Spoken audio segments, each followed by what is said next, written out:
Overwatch has changed a lot in the years since its inception and release back in 2016. As has the whole gaming landscape changed. We've seen a rise in competitive gaming through the likes of League of Legends, Counter-Strike, Dota 2, Valorant, Apex Legends, and many more. So many of the biggest multiplayer games offer a ranked or competitive game mode to test your skills and see how good you are. It's an incentive to keep playing, to keep grinding, and it offers a visual representation of your skill. It feels like at some point there was a shift in the gaming landscape, where people are more inclined to play to win rather than play for fun. I think the game that best illuminates this shift is Overwatch. Overwatch on release compared to Overwatch now are completely different experiences.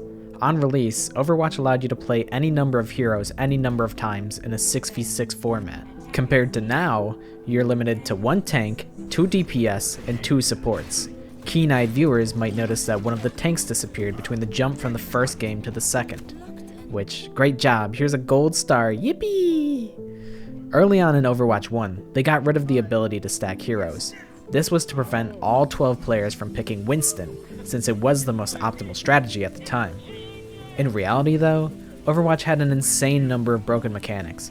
Bastion could headshot in turret form, there was Cassidy, who was actually McCree, who was actually Bastion because he could headshot in his turret form. Mercy could hide in a corner of the map and revive her entire team. You could have one Lucio speeding up the team the whole time, and the other Lucio passively healing the whole team while also doing damage. This was a concept Blizzard would come back to later. It was probably easier to balance the game if they didn't have to worry about hero stacking, but I still think they could have tried harder. Overwatch came out in late May, and hero stacking was removed from competitive in July. Then it was removed from quick play a few months later.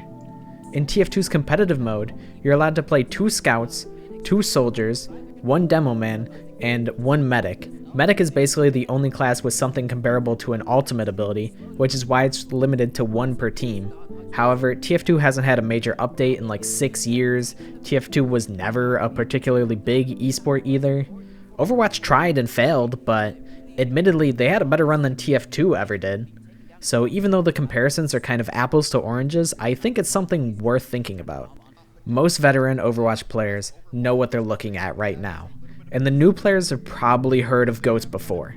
The Spark Notes version is that GOATS was a highly aggressive team comp with high health pools, abundant defensive abilities, and powerful AoE healing. This team comp oppressed all ranks of the game from the bottom all the way to the Overwatch League, which was the highest level of play. The core member of the team was the newly released Brigitte support, who was able to generate bonus health, stun others, and heal her team all at the same time. Blizzard let the game exist in this state for almost a full year before tossing their hands up and saying, "Fuck it, if you guys don't want to play DPS characters, we'll make you play them." And then they created the role queue system that we use today. The act of queuing up for a specific role and being tied to those roles was definitely helpful in a competitive aspect. This would ensure that you don't get stuck with 5 players who are all DPS players and you're the 6th. Now somebody has to compromise and play a role that they're not good at, or else you'll just lose the game instantly. The old system rewarded flexible players who are generally good at all roles, as opposed to specialist players who are extremely good at a specific role. This, in my opinion, increased the competitiveness of each match drastically. You were way less likely to have somebody playing a role or character they're uncomfortable with. Everyone more or less knows what they're signing up for and has had their rank assessed to create a balanced match. In my opinion, this is where the casual gameplay of Overwatch died. Booting up role queue as a tank felt like I was clocking into my job of babysitting some brat kids, and if I don't, I'll get yelled at by some freak on the internet. There is both casual and competitive matchmaking for open queue, where it will let you play any number of tanks or supports or DPS, kind of like how it was before. I mean, it's exactly how it was before, but it's just not taken very seriously. If you tried bragging about being top 500 in open queue, people will say, "Out of how many players? 500? There's also arcade modes like No Limits, and the custom games browser is pretty populated with interesting game modes that don't involve sweating your balls off. However, it still doesn't feel like it's a casual game to me. I guess maybe that's a fault of my own? I do blame Overwatch League a little bit though. I mean, they pushed role queue as the main game mode for their esport, and they pushed it hard. They wanted it to be like the NFL, except they kept shooting themselves in the foot with bad decisions each time. They had huge backing companies investing into the esports like Kraft, as well as notable esports orgs like FaZe and Cloud9. You'd never know that though, because they decided to name their teams random ass shit like Boston Uprising. Like, is that a threat? What is gonna happen in Boston? Looking past that, the most egregious issue is the speed and balance updates. We had GOATs for like 9 months, and then after that, they released Sigma, who was busted as fuck, and then we had double shield meta for like the remaining slow death that Blizzard left Overwatch in. Like, they just did not change things fast enough, and they didn't change enough. When GOATs was a problem, they should have nerfed Brig into near irrelevance, but instead, they made playing DPS mandatory instead of nerfing what made tanks and supports broken. It's a band-aid fix, and it's a band-aid that is still clinging on in Overwatch 2. Overwatch is a casual game that was molded into an esport. Each and every update seems to stray further from the casual fun into competitive viability instead. And in the end, they still bit off more than they could chew. Overwatch League didn't work. I don't know what it was like working on Overwatch, and I'm not gonna make excuses for them either. Look at League of Legends. For over 150 characters with 4 different abilities, one of which being an ultimate most of the time, they do a pretty good job at balancing things. Overwatch, on the other hand, is notorious for making absolute nothing burger patches. If a character is way overperforming, just gut them for a season to see if it fixes the issue. In the first game, it was way worse with the lack of balancing patches. It's gotten a lot better in the sequel, but the fact that it took a sequel for them to actually try something new is honestly pretty embarrassing if you ask me. I think it's a bit too late for Overwatch to be a casual game anymore. They've made their bed and they've chosen to lie in it. Even if they were to bring back some of the little casual fun things from Overwatch, it wouldn't change the mindset of the community. This is the fan base they've chosen to harbor.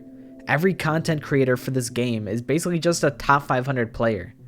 I miss the gold medals, the cards at the beginning of the match, the stupid level borders. The new version of the rank icons looks so unbelievably bad, like Plat and Diamond look the same to me. And so does Grandmaster. Grandmaster does not look that much different. I miss the second tank. Like, people complain about supports being overpowered. Imagine if you had a second sponge to soak up damage and healing. Like, they got rid of one of the tanks, but they didn't nerf the healing output of the supports. Like, of course healing is going to be abundant. Like, what are you guys thinking?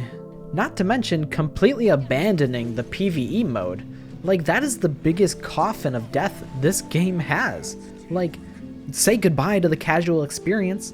Like, that was your best shot at getting casuals into the game. Could you imagine the number of new players that it would draw in? And it would probably keep a lot of them, because at its core, the gameplay feels good. The guns feel good, the abilities feel good to use. But nobody is going to start playing for these bum-ass archive missions or hero mastery courses. Them shits have leaderboards, they're fucking competitive too.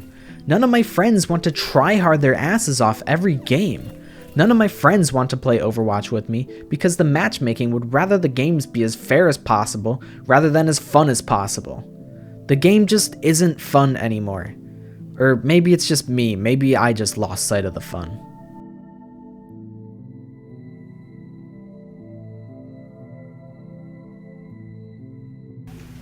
Torbjorn is a beast! Help me better, Tombstone.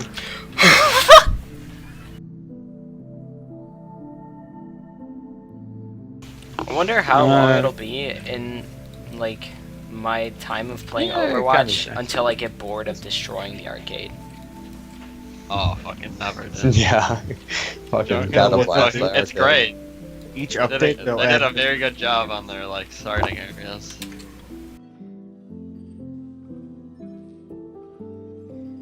Like, I hate this map. Dumbass choke point map.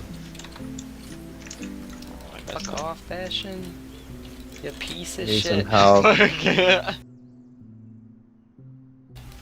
Damn it.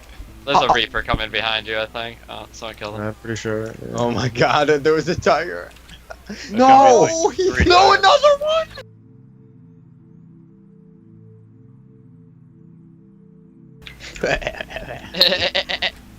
Saw it, dude.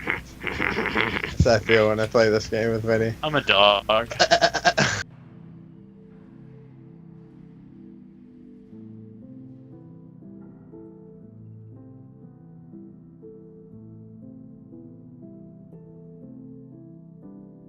mean, Mikey, man, can you look at this place? It's so beautiful. I mean, look at this architecture, and then you got the city in the background. I mean, what's that? The floor's so slippery. We're gonna. Whoa! Oh, Sean, check it out. It's Hanamura in the wintertime. Yeah, and you got like the skyline, and you know, you got this nice scenic area. You know, it's actually not really as cool. It actually looks kind of depressing in the wintertime.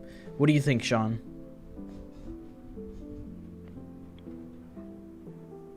And you got the ledge. The ledge is actually like really slippery because it's like wintertime. It's like super icy. It's whoa, whoa, whoa.